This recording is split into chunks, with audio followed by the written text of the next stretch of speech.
'Cause we all come back to the place that we know, and we all come back and stand.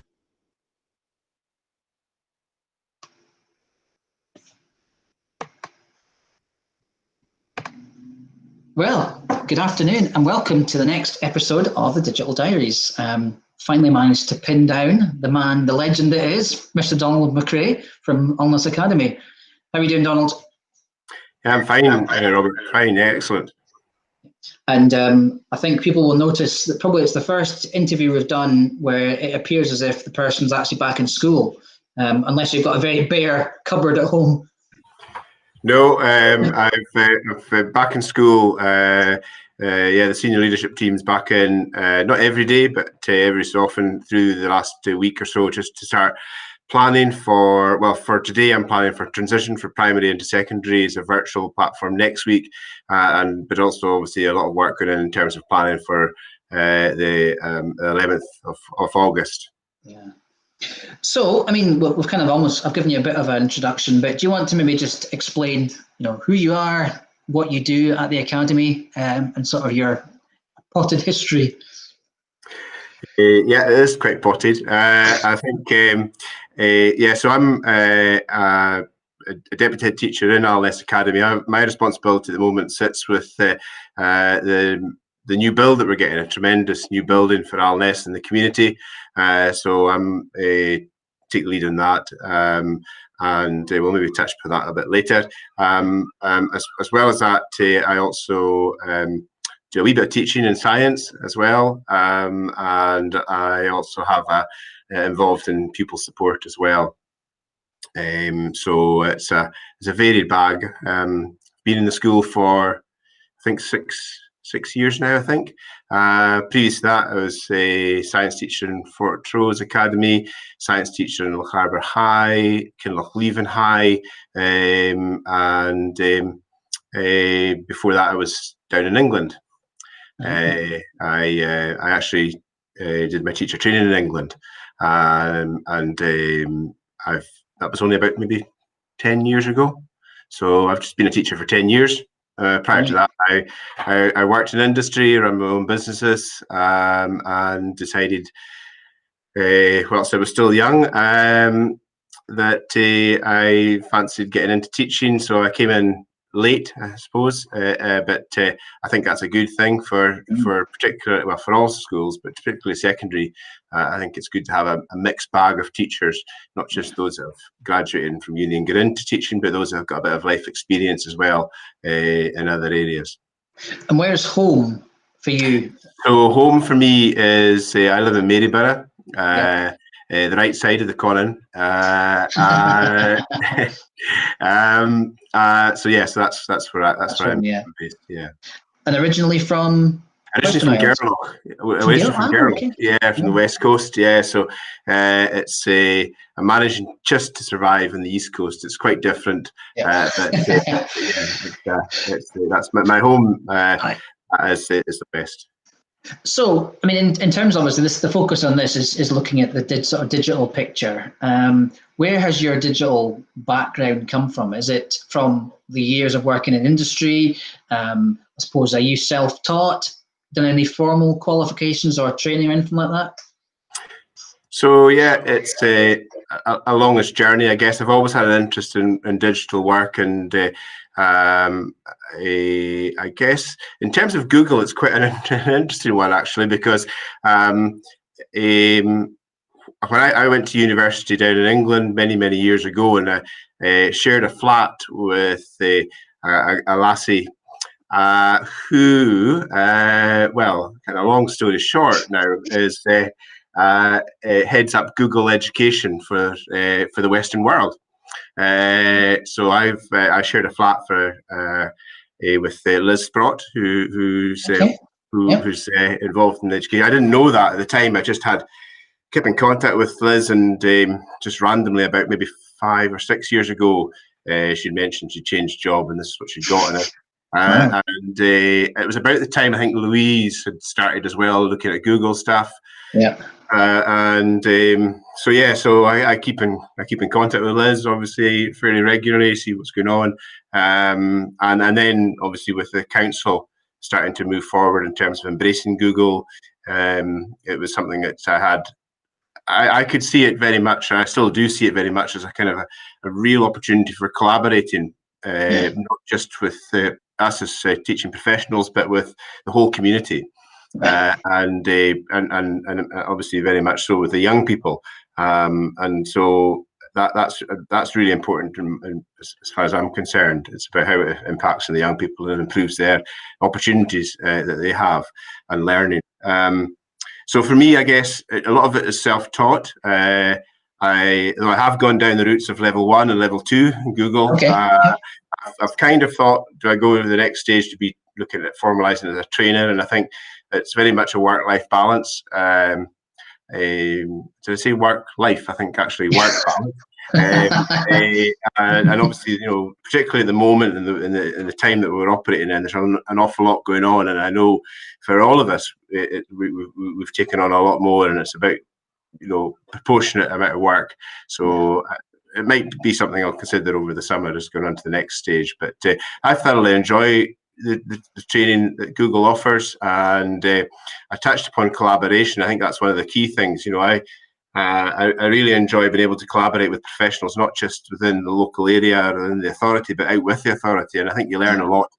I was at a meet last night with people in Glasgow, looking at what they do in terms of their work for supporting students with ASN needs. And it's about what can we learn as practitioners in Highland from out with to bring back into authority to improve the opportunities for our young people and enhance our skill sets. And Google offers that. And as well, because I'm quite sad, I also enjoy sort of the odd meet with folk from frequently from the States. Actually, there's some really interesting conversations going on. I was party to one a couple of weeks ago in Colorado, I think it was, actually, and it's just seeing what others do across the world, and Google, through Google Meets and the platforms that Google put out there and Google for Education, allow that to happen.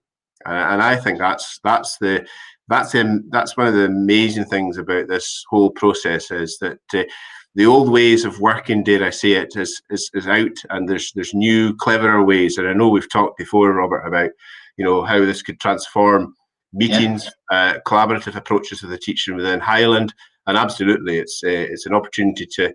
Whereas I know face-to-face meetings are important and they have real value, but there's greater opportunity in collaborating and building on that through the Google platform. That's really interesting, because I've looked at the sort of GEG, the Google Education groups. Obviously, I'm involved in the one in Scotland, but I have seen a couple advertised in different parts of the States, and I have actually wondered about dropping into them. That's quite interesting. I might try that myself. I suppose in terms of thinking about lockdown, and you've covered a wee bit of that already, but how prepared were the pupils and staff, would you have said, because lockdown came upon us very quickly? Maybe not how prepared, but how confident were you with, sort of preparedness for what was about to come? Well, I think it's fair to say that we probably weren't 100% prepared for that, and I think that's fair for everyone, really, in different contexts. I'm really proud, in a way, of working for an authority that has invested so much money in digital literacy, and the money that's invested in terms not just of the Chromebooks that have been delivered to all the young people, but also about the upgrades, the refresh that's gone out to staff as well, because that, to me, closes the circle and allows for a tremendous opportunity. In terms of preparedness, I think we had a school where we just come out of a refresh, literally. So staff had their own laptops. There was great functionality there. Our young people have had Chromebooks for almost a year, not quite. But lockdown proved its own challenges in a way in terms of upskilling staff. And that's a big one. I think we really appreciate the time and effort that our staff have put in terms of upskilling from where they're from. And for some people, that was learning how to navigate the very simplest way through Google to those that were wanting to enhance their skills because they're at another level. And I think again, it's tremendous effort on your part, Robert, and the team in looking at delivering a learning platform that differentiated approaches so that staff now have the opportunity to come in at different levels and enhance their skills and move on, So there's a lot of learning taking place in the last 12 to 13 weeks. And that's going to continue. I always encourage staff continually to ask questions, to challenge each other, with a focus, obviously, with the young person in mind and how we can improve their outcomes, but also about how we can remove barriers and reduce workload. So to become strategic in how we deliver the digital platform, because what we don't want to do is be creating work, and we want to be able to look at the well-being of staff as the centre of all that we do as well. So you've touched upon the new build, and obviously by now you would have hoped to have been in the new building. What is the vision, or what was, or maybe it hasn't changed, but what was the vision for, and again, I'm fortunate enough to open the brand new school as well, albeit now 9 years ago, with the kind of digital infrastructure. But what was your vision, or is your vision, for a brand new school in terms of how digital will kind of shape learning and teaching?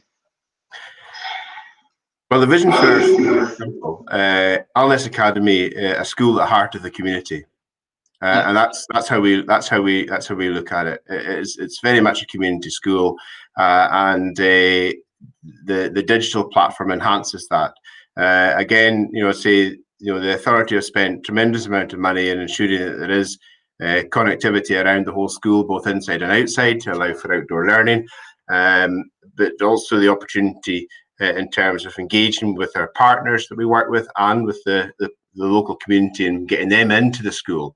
And that's part of our plan as we go forward, is to open the doors out, to allow learning, not just for young people, which we're there for, absolutely, is a central theme, but it's supporting the families as well, because clearly the last 13 weeks we've been very dependent on those families to support our young people in their learning, and we're really grateful for the efforts that they've gone through. I know myself as a parent, the stresses and strains of that, so I have a lot of empathy in that, and I think we're here for the family, for the community, and that's what the school is all about, and that's what the new school will be about.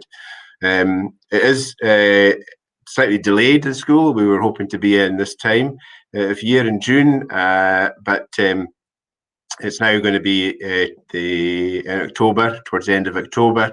But whilst COVID-19 is a devastating situation for us all, there are opportunities as well that we have to look at, and one of them is in terms of our transition to the new school and ensuring that everything that we've got is in place. Because, as you know, Robert, having gone through the process, it's not just a simple thing of opening the door and walking in and starting off. There's a 1,001 things that could go wrong, and so we've got an opportunity now where a longer period of time, hopefully, where we'll be able to get in, check systems work, make sure that doors open and lock, and all sort of small mundane things that you probably don't think about right now, that we have now a chance to look at and make sure. So when we get in October, it's going to be an all singing and all dancing school. It's, I guess you're going to have the luxury of being able to be much more, I guess, at your pace.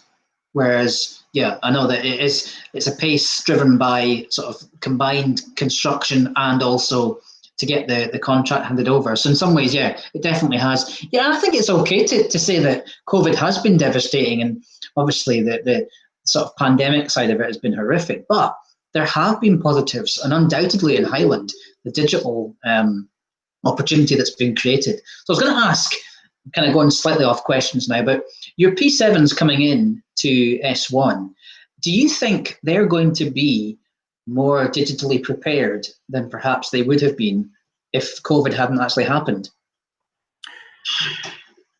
I would say undoubtedly that's the case. I think that's a case across the whole of the estate, both for our staff and for our young people. It's interesting, actually. we had a conversation yesterday about how, in some ways, the digital platform is a more challenging platform for our young people to operate in, because in some cases, we sometimes, I feel, maybe, we could potentially be spoon feeding our young people when they're in a classroom. And as teachers, sometimes we're maybe guilty of giving the answer too quickly. And so where we, through Google, maybe post up an assignment for them to do with some instructions, the young person has to be resilient enough to get on with it and find the answers. They've not got their mate next to them to give a wee nudge and say, what's the answer? But equally as well, we know that teachers are also not there all the time. So there's an element of saying, actually, the digital platform is one that actually allows a bit of challenge, a bit of resilience to be built within a young person. And I think that's not a bad thing. It gives, I think, a different flavour of how we see that young person perform. No doubt there are challenges. There's no doubt about that. And I think that's possibly one area that where we all see the real importance of the support teams that we have in schools to support our learners on a face-to-face basis. And I know that is being done through a power of work through Google Meet, but it's that element of a human contact or the human touch that we see, not just in every classroom, but supported by the support staff as well, that's maybe not there. But as far as digitally concerned, I think sometimes we maybe sometimes do a disservice to the knowledge of what a young person can do, and there's great opportunities for them. But also one of the things we looked at when we were evaluating our work and how things are going is that we understand that actually a lot of young people, particularly in secondary school, are perceived to be digitally literate, but they're not. And I think there's a silence in terms of, can you do this task? And it's almost like you're going to do this task, and it's actually, do you know how to do it? And so one of the things that we were working on, I know in our broad general education, was upskilling young people specifically within Google and the tools that Google offers. And I know there's a lot of work probably still need to do on that. So to answer your question, yes, I think there will be more digitally literate. They'll certainly be more aware of how Google operates than if COVID wasn't here. And I think it's now our time and our opportunity and their opportunity to build on that when they come back, and not to go back to the old ways, dare I say. Yeah. No, that's reassuring to hear as well. Absolutely. And that, I think Donald, you're obviously part of, I think you are 4th ranked in our digital drop-ins for most appearances. Just as a wee aside, not always there for the whole time though, but not that I'm bitter about it. But digital drop-in, we obviously have lots of discussions, and it's a chance for someone to come along and ask a question. I guess based on that, and also just from your own experience of the kids working, what has been the standout go-to resource that people have relied upon during this kind of pandemic? I mean, is it an app, or is it actually a more functional thing like Google Classroom? I don't know what you would think. Yeah, it's just kind of saying that I just duck and dive all the time. Like, that's your trying to say. I'd like to look at it as spinning plates, Robert, where you're. But no, seriously, I think there is the digital platform that you and the team have created in terms of a resource, which has obviously built up over the last few weeks, in terms of the hub for a place to go for professionals to rely on and to watch those 5-10 minute videos. I think that's a really important area of work which has big impact. And clearly, as I know, you just see in the figures, you've got, 800, I think, practitioners across Highland signed up to courses, and I know there's more out there. I think a game changer for me, I guess, and no surprise whatsoever. It was just give them the opportunity and they'll go for it. Is the PSAs? I think I would say that we They do a tremendous amount of work in supporting our young people. They're a really important part of the school community, and I think we've given them a tremendous empowerment in terms of the ability to upskill and engage with our learners through the digital platform, and they've taken that on and gone with it a mile, 1,000 miles indeed. So it's great, and I think. I come back to the fact that I know I know my staff will probably say I never shut up about it, but it's about learning from each other. It's about not recreating that wheel. It's building on what we've got. And I think that's the focus that we need to look at. And it's asking those challenging questions about how do I make something different? And I think, over the last week for me and for us as a team, we've been looking at what August is going to look like. And it's I think the really important thing is we came in with a blank canvas. And that's the same thing for digital. It's not saying what do we do now and how do we work within those constraints. It's very much, okay, so let's open our minds to what we're wanting to achieve. How can we achieve that? And I think the digital platform gives a tremendous opportunity through collaborative learning, collaboratively working together on documentation remotely, as well as being within a school. These are some of the big things that have a tremendous impact across the authority. Yeah, I'm glad that you have highlighted the PSAs. I've been doing that everywhere that I go, and the word empowered, absolutely. And it's not just that they've been trained, it's actually they've taken that training and actually using it. I'm hearing examples of where PSAs are dropping into meets to support pupils, and as teachers are confident enough to drop out of it and say, that's fine. The technical part, obviously you can do the pastoral support and the academic support. It just may have been the technical concerns about it. So yeah, and you're right, the training that we've been doing, I did my first session today with level 1, a couple I think from your school involved in it as well, and they're just absolutely ready to sponge the information. It's just absolutely desperate. It is like an open jar, just desperate to take in what they can get and to use it. But yeah, no, it's fantastic. Absolutely. I think one of the things, having come into education a little bit later in life, not too much later, Robert, clearly younger than you, is that it's about how we can work together. And again, it's a conversation which I think sometimes it does challenge me at times, and I can understand the different ways of thinking, but there's an opportunity now where we all don't need to be creating our own courses, and I think there is that the framework is there to allow it to happen. I think the next brave step is to look at it and say, do you know what? How can we I'm a biology teacher by trade. How can we as biologists in Highland? I mean, the power of that team is immense. And I just think our next step is to move away from that solitary confinement modus operandi to, we're a team. And how do we collaborate and have a shared folder where all the stuff goes in? And it's there, but I think we just need to take that next step. And I know that's not comfortable for everyone. I appreciate that, but I think it would be so powerful to move away from creating our own wheels. Yeah, well, and you've kind of almost predicted my next question, which was, what's next in terms of digital? Maybe I change that to what's next for you? What's your sort of personal digital goal that you want to achieve before the holidays? Is there something that you want to make sure that is in place, or is it, you're talking about the virtual transition? Is it something like that? I chuckled because you said before the holidays. I think that's 10 days, is it? I know how ambitious you are, Donald. I touched to the fact that so we as a team, and like all secondary schools and primary schools, indeed, we're in a time of transition planning for new students.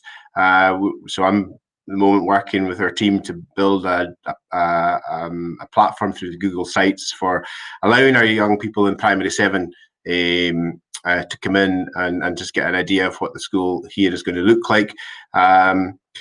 Certainly for me, one of the things I'm keen on is further developing their tools and the way we work into a more digital platform. So one of the things which I've been talking about for years, I was people support, a guidance teacher here in the school for 4 years, and it amazed me the number of forms you filled in, bits of paper, the fact that a student, may have come to see a guidance teacher, then went to see an officer in Skills Development Scotland, and then went to see somebody else, and it was like they had to regurge all the information again. So one of the things I'm looking at is developing, like I know a number of schools in Highland done, is the e-portfolio platform, where that can be shared with partners, with staff, with parents, as a central store for all the fantastic achievements a young person has done. I know that the profiling, I was involved in profiling within the council a number of years ago and looking at different packages, and it struck me that to me, profiling is something that's a continuum, not something that we do in primary 7 and S3. We have the opportunity, the young people have the opportunity to add in there things that they've done. Often when we come to transitions out of a school, whether they're in S4 through to S6, young people have forgotten the skills they attained. Even in S1 and S2, I often talk to young people who say, well, I do nothing. When you dig a wee bit further, there's a paper round, and the skills that the young people get that can be attributed towards that are transferable into employment or further education is amazing. And it's having a portfolio digitally stored where in S1 they can hook up those skills. And I know my colleagues here and within the SG have developed a super skills framework, a ASG approach, so that progressive development and acknowledgement of the 6 key skills we've identified within our local context can be built on as they move on through from primary into secondary. So yes, a digital platform for storing that kind of information, I think, is something I'm in mind to do over the next month. Fantastic. Well, I'm conscious of the fact that you have to be at the hub, so I'm not going to hold you back anymore. It's been really useful, and joking apart, your contributions at the digital drop-in have been really invaluable, and even in terms of Chromebook process and the kind of how do we get the Chromebooks to our P6s. So to repay the kind words that you gave at the start, it's definitely been a kind of mutual reciprocal support. So so thank you for that. And thank you for giving up this afternoon or this morning to chat, about your digital thoughts. It's been really interesting, and hopefully people will have enjoyed it.